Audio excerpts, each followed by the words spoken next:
ভোলায় পাওনা টাকাকে কেন্দ্র করে এক ব্যবসায়ীকে হত্যার অভিযোগ। ভোলা প্রতিনিধির পাঠানো তথ্য ও ভিডিওচিত্রে দেখুন বিস্তারিত। ভোলায় পাওনা টাকাকে কেন্দ্র করে মোহাম্মদ শাহজাহান মিয়া নামে এক ব্যবসায়ীকে পিটিয়ে মারার অভিযোগ উঠেছে সিরাজ ও তার পরিবারের বিরুদ্ধে।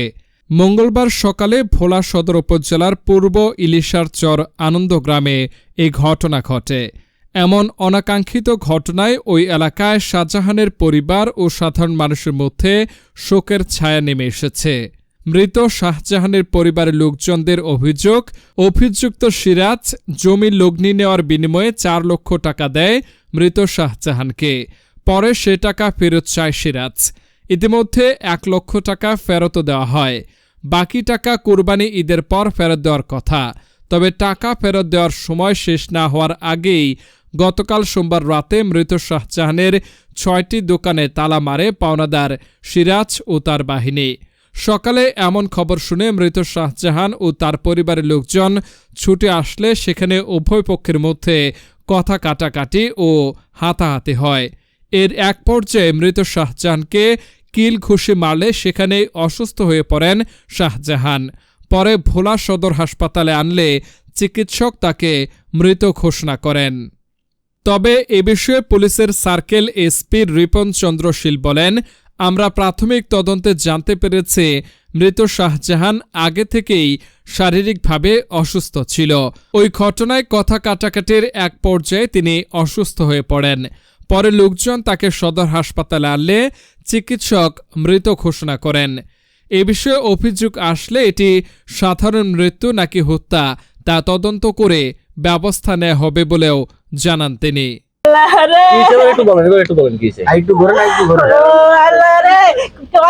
আমি জানি না, কিছু টাকা দিয়েছে আর কিছু সময় নিয়েছি। আমরা বোনেরা 5 বোনের সময় নিয়েছি।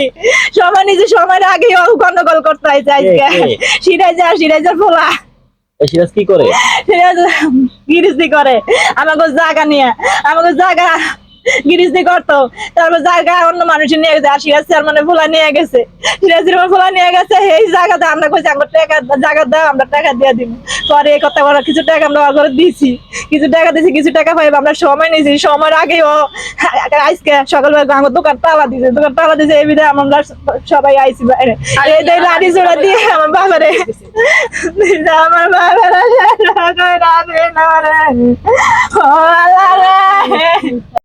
আমার মতো করে সেটা হচ্ছে আজকে যিনি মারা গেছেন শাহজাহান সাহেব, তো ওনার সাথে ওনার একটা পক্ষ ছিল যাদের আর্থিক লেনদেন ছিল। আর্থিক লেনদেন নিয়ে দেখা যায় যে দীর্ঘদিনের প্রায় ৪ লাখ টাকার একটা লেনদেন ছিল। সেই টাকা পয়সা দেয়া নিয়ে বিভিন্ন সময়ে উনি শাহজাহান সাহেব দেয়নি দেখে ওনার বিরোধী পক্ষ আজকে টাকা চাইতে আসে। না দেওয়ার কারণে সেই লোক আমরা যেটুকু জানতে পারছি ইতিমধ্যে যে দোকানে গিয়ে তালা মারছেন। তো এর প্রেক্ষিতে শাহজাহান সাহেব এবং তার স্ত্রী বা মেয়ে নিয়ে আসেন। ওই সময় দোকানের সামনে বসে কথা কাটাকাটি হয়। তার প্রেক্ষিতে উনি অসুস্থ হয়ে পড়েন। যেটা আমরা স্থানীয়ভাবে এখন পর্যন্ত যতটুকু জানছি, আরো সুযোগ আছে, আরো অনুসন্ধান করলে আরো একটু পাওয়া যাবে যে ওনার একটু শারীরিকভাবে অসুস্থ ছিল। কথা কাটাকাটির এক পর্যায়ে উনি যখন অসুস্থ হয়ে পড়ে স্থানীয় পর্যায়ে থেকে লোকজন ওনাকে হাসপাতালে নিয়ে আসেন চিকিৎসার জন্য। ডাক্তারের কাছে নিয়ে আসলে ওনারা নিয়ে আসেন যে অসুস্থ ফিল করছে, ডাক্তারকে এই কথা বলছেন। তো ডাক্তার তখন চেক করে দেখেন যে উনি মারা গেছেন। তো প্রাথমিক ইনিশিয়াল স্টেজে যে রিপোর্টটা হাসপাতাল থেকে আমরা পেয়েছি সেটা লেখা আছে ব্রড ডেড। ওনারা বাড়ি নিয়ে যাওয়ার একটা পর্যায়ে আবার ফেরত নিয়ে আসছেন, সেটা ওনারাই ভালো বলতে পারবেন। তবে এই ব্যাপার আমাদের কাছে যেহেতু একটা অভিযোগ আসছে বা বিভিন্নভাবে শুনছি, আমরা আরো একটু যাচাই বাছাই করলে আরো ঘটনাটা বিস্তারিত বলতে পারবো। এখন পর্যন্ত আমাদের কাছে এই ধরনের কোনো তথ্য নাই। আমরা যেটুকু জানি ওখানে কিছু সাধারণ মানুষেরও কথা আমরা আমাদের অলরেডি আমরা কিছু তথ্য নিয়েছি। এই ধরনের কোনো ঘটনা পাইনি।